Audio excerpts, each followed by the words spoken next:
Assalamualaikum warahmatullahi wabarakatuh. Selamat siang.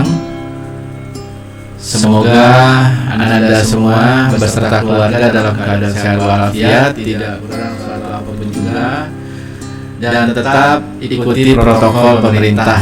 Ya, baik untuk mata kuliah jaringan dan komunikasi data pada hari ini materinya adalah antarmuka pada jaringan. Antarmuka pada jaringan ini bermakna adalah bagaimana pola komunikasi antara dua media yang akan saling terkoneksi dan berkomunikasi. Tentunya harus ada metode-metode yang akan digunakan sehingga data yang kita kirim, pesan yang kita kirim akan sampai ke tujuan. Bagaimana pesan itu sampai ke tujuan? Coba kita lihat pada materi ini ya. Deskripsinya adalah interface atau antarmuka adalah hubungan komputer dengan perangkat keras atau eksternal untuk keperluan pemrosesan berbasis komputer. Jadi bagaimana satu unit komputer atau perangkat keras ini melakukan pemrosesan kepada berbasis komputer. Jadi tentu kalau kita melakukan satu kegiatan pemrosesan data, tentu data itu akan diproses menjadi informasi. Lalu informasi tersebut tentu harus bisa dikonsumsi oleh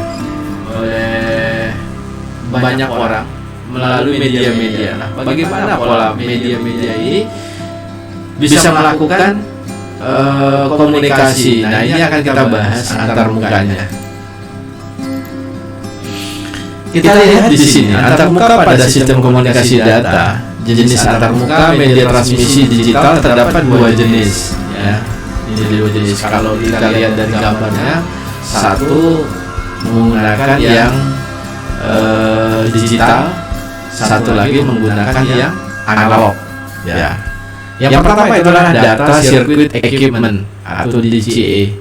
Semua peranti atau alat yang dikirim atau diterima datanya dalam bentuk isyarat digital atau analog dalam sebuah rangkaian. Contohnya modem. Ya, contohnya modem. Yang kedua, data terminal equipment DTA adalah peranti yang dihubungkan dengan sumber data, sumber atau peranti tujuan untuk data binary digital. Analoginya ialah otak yang menghantar ide melalui mulut suara pada manusia. Jadi bagaimana otak kita yang punya ide besar, lalu yang mengirim pesan itu adalah mulut. Nah, itu dia itu. Jadi komputer itu mengolahnya, lalu bisa ditransmit, dikirim ya melalui media-medianya kemana-mana. Gitu kira-kira. Ya. Jadi kalau di CE tadi bagaimana mengisyaratkan digital atau sebuah rangkaian itu seperti modem. Jadi kalau modem itu kita tahu ya, ada dua komponen modem itu, ada modulator, demodulator, mengubah analog ke digital, mengubah digital ke analog. Jadi dua-duanya digunakan ya. Beda dengan DTA ini bagaimana kita ini langsung mentransmisinya ya pada perangkat tersebut. Ini bisa dilihat bagaimana bentuk komunikasinya ya. Komunikasinya. Jadi kalau di DTA itu komunikasinya menggunakan digital. Ya, digital. Jadi digital, kalau digital ini bilangan biner itu hanya ada 2, 0 dan 1. Nah, kalau seandainya analog itu kan dia tidak konstan, jadi berubah-ubah. Di sini bisa dilihat dari gambar ini bagaimana komputer ya melalui mail DB25 ini biasanya digunakan untuk kabel parallel port untuk printer.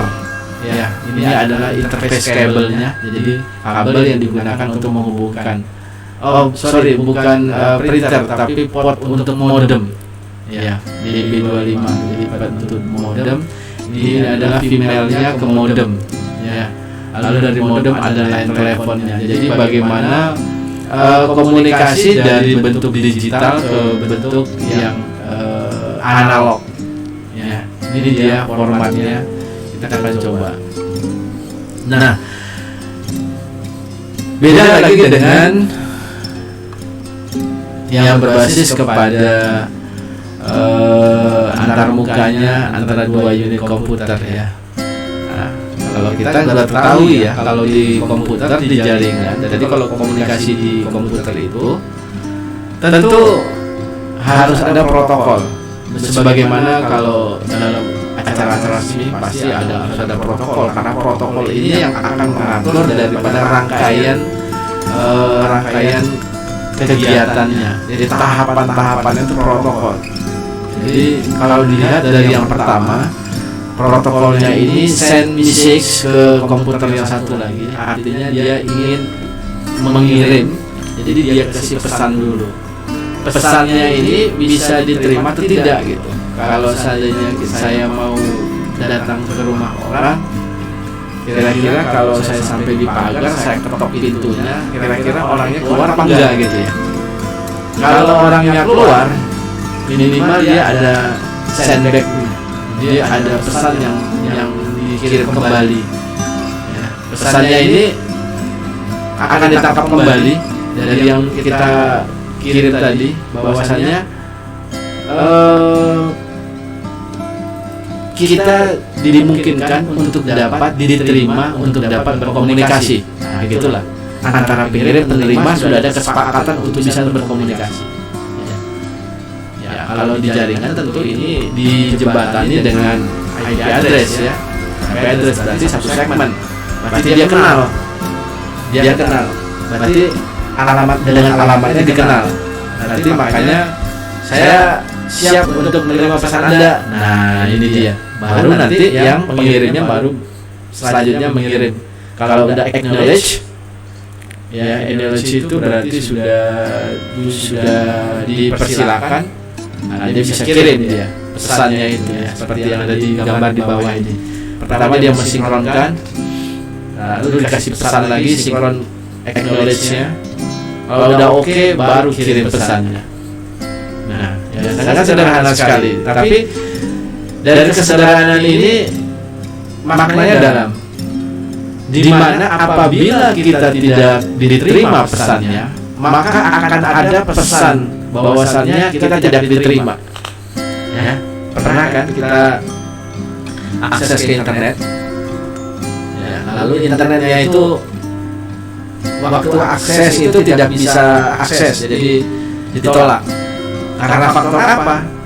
Nah, bisa aja waktu itu perangkat atau apa namanya kabelnya tidak tersambung, servernya belum hidup, atau aksesnya itu lagi down, atau macam-macam.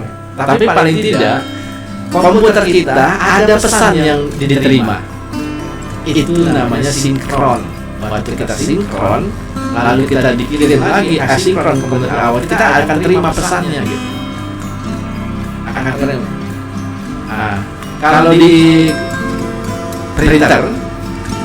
printer itu waktu kita mau print, apakah kertasnya habis, apakah cartridge-nya habis, atau kabelnya belum dicolok, pasti dia akan kirim pesan sama kita. Ya, pasti dia akan kirim pesan bahwasanya ada sesuatu di situ yang perlu untuk dibenahi gitu. Nah, itu dia. Itu namanya synchron acknowledge-nya. Jadi kita dikasih feedback-nya dari pesan pertamanya. Ya, itu acknowledge-nya. Jadi bisa menjadi sederhana bahasanya, tapi maknanya itu bisa ditangkap sebagai pesan yang berharga. Ya, coba bayangkan kalau seandainya kita internet, ya, pakai internet akses, seakan-akan kita connect, tapi kirim-kirim data nggak connect. Coba, apa nggak bisa berjam-jam kita di depan? Lalu kita mau cetak data, dia terima aja oleh internet, oleh printer kita ini nih. Tapi data tidak dicetak ke kertas. Nah, kita bingung, tidak ada pesan, rusaknya apa, kurangnya apa, tidak ada. Nah, jadi dari percakapan di dalam media ini memudahkan user untuk mengetahui apa sebenarnya yang diinginkan oleh kedua perangkat ini, ya, atau perangkat tujuan kita apa yang digunakan. Nah, ini dia, ini komunikasi antar muka. Oke, kita lanjutkan. Nah, sesungguhnya kalau di jaringan itu semuanya sudah diatur dalam protokolnya. Ya, kita sudah mengenal dengan istilah OSI, Open System Interconnection. Ya, menyediakan secara konseptual kerangka kerja untuk melakukan proses komunikasi antar komputer. Tetapi model ini bukan merupakan metode komunikasi. Sebenarnya komunikasi ini bisa terjadi dikarenakan menggunakan sebuah protokol komunikasi. Nah, ini dia ya. Jadi tidak ada yang tidak melalui saat ini di dunia ini untuk melakukan proses komunikasi data pada jaringan, semuanya melalui 7 layer OSI ini. Ya.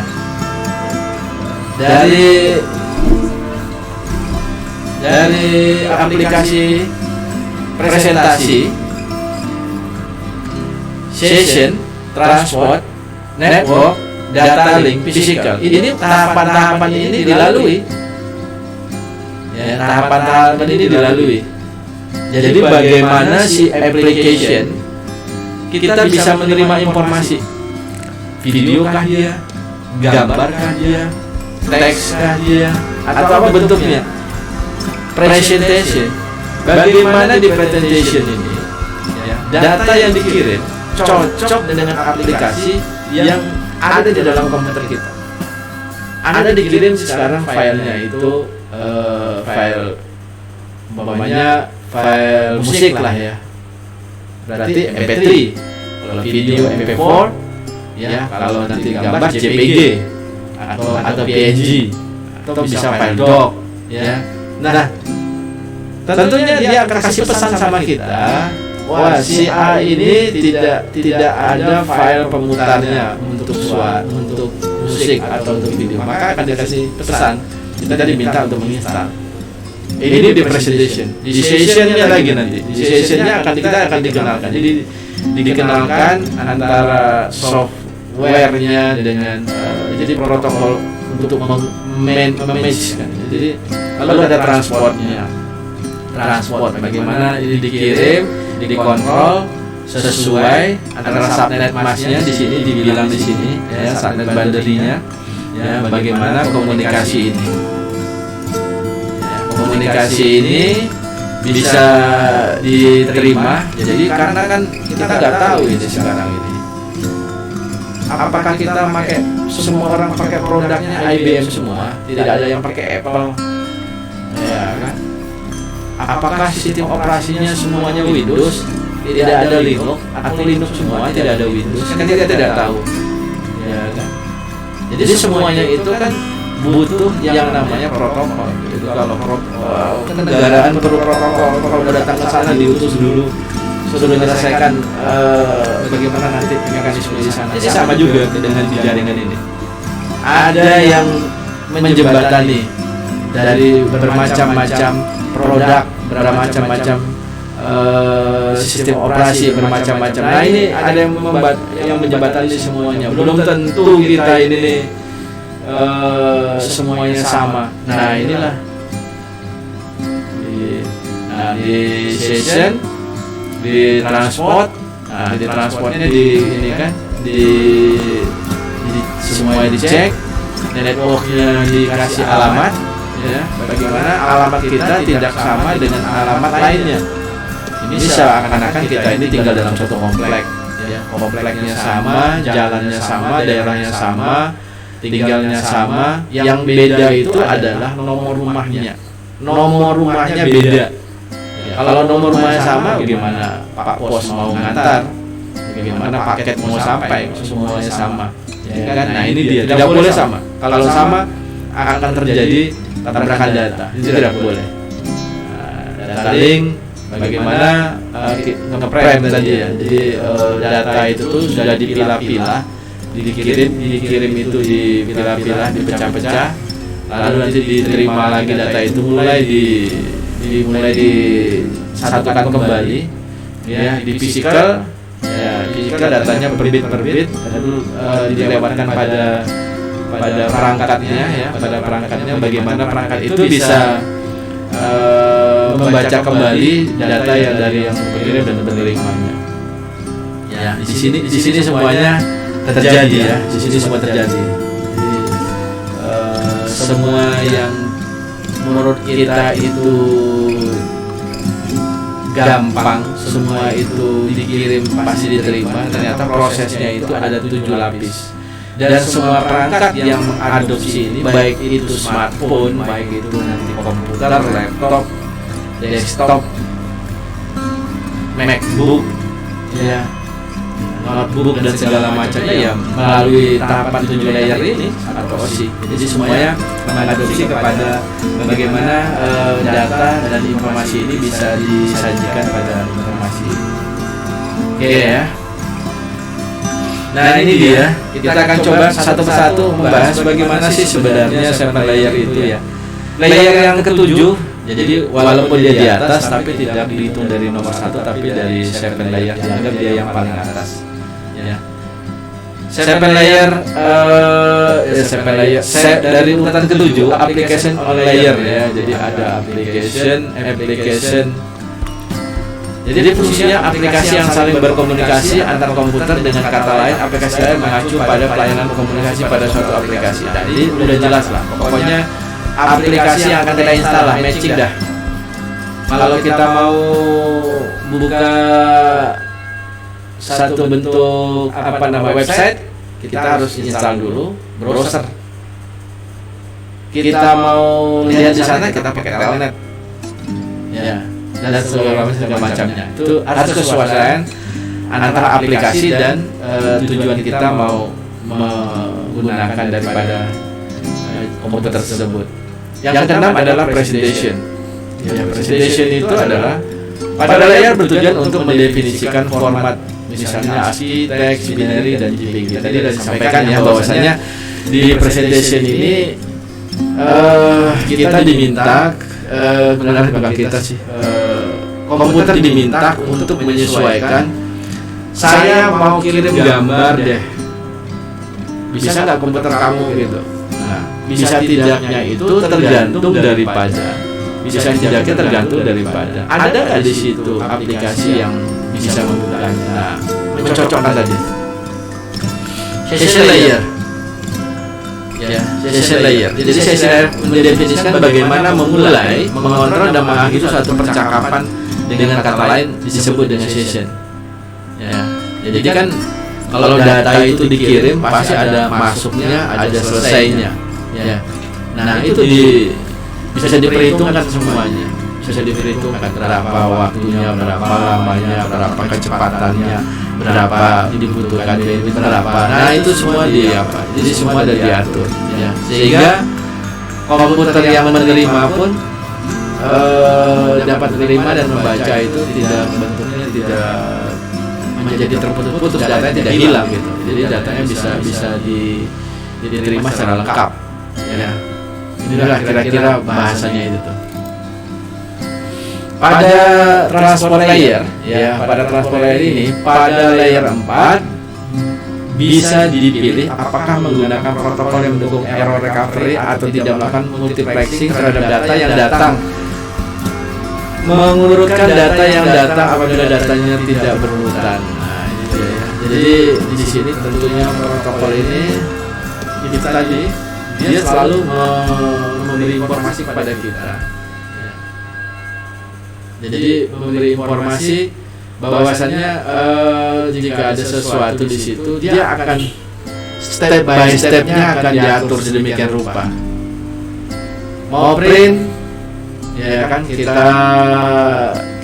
waktu mau cetak, ternyata belum dipasang kabelnya, dia kasih informasi. Kita mau cetak, habis kertasnya dia bilang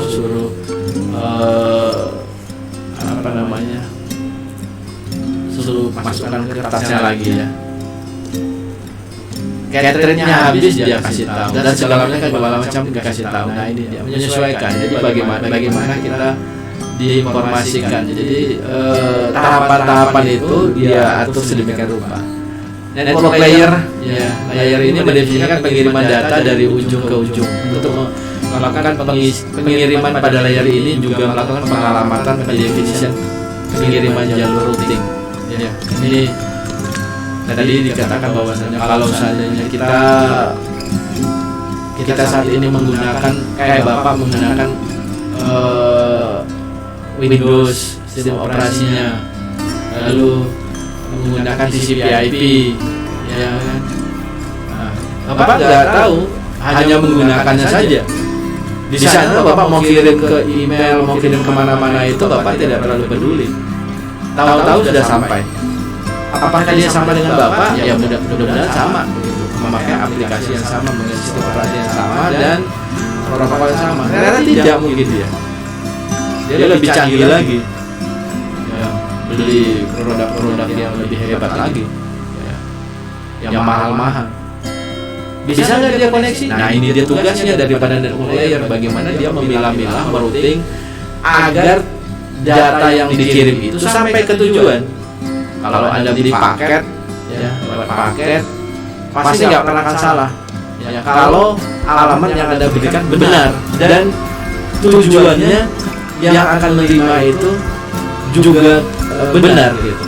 Ada pesan di tempat yang benar dan akan diantar ke tempat yang benar. Data link layer mengatur pengiriman data dari interface yang berbeda. Misalnya mengirim dari data dari Ethernet 8023 menuju ke high level data link control (DLC).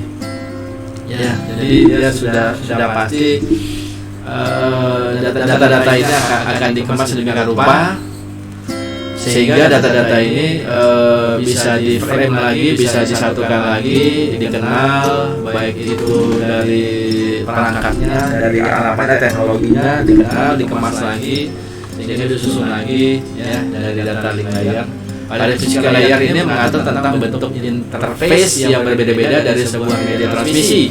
Tentu saja spesifikasi yang berbeda, misalnya konektor pin menggunakan pin ya detik yang lewat encoding suara, sumber cahaya dan segala macam. Nah ini semuanya sudah diatur sedemikian ya. Jadi kita mau pakai apa, cocok sama yang di ujung, kita bisa menggunakannya sehingga data yang kita kirim itu tidak berhenti di komputer kita, tapi bisa dilanjutkan ke jaringan yang lebih luas. Ya, itu cara kerja daripada second layer atau OSI. Baik, untuk materi antarmuka ini Pak akhiri. Sebelum itu ada tugas yang akan Bapak berikan. Tugasnya adalah memberi contoh bebas. Jadi Anda diminta untuk membuat contoh bebas proses komunikasi pengiriman data yang pernah Anda lakukan. Buat menggunakan bagan dan tahapan secara jelaskan setiap tahapan. Jadi Anda tentu selama ini pernah mengirim data ya, apakah lewat HP, lewat komputer, lewat laptop, atau lewat apa saja. Coba Anda sekarang definisikan tahapan-tahapannya. Dari tahapan-tahapan tersebut Anda jelaskan sebenarnya dari tahapan ini apa yang dilakukan, prosesnya apa gitu, sehingga data itu diterima oleh tujuan dan tujuan dipahami itu adalah informasi. Ya, coba dilatih, Anda cari saja. Kalau belum ini cari aja server-servernya di internet. Nanti bagian daripada yang akan kita presentasikan. Oh ya, jadi pertemuan yang sebelumnya sama pertemuan ini bagian daripada tugas. Nanti di pertemuan 8 itu semuanya akan Bapak acak untuk dipresentasikan ya untuk nilai selanjutnya.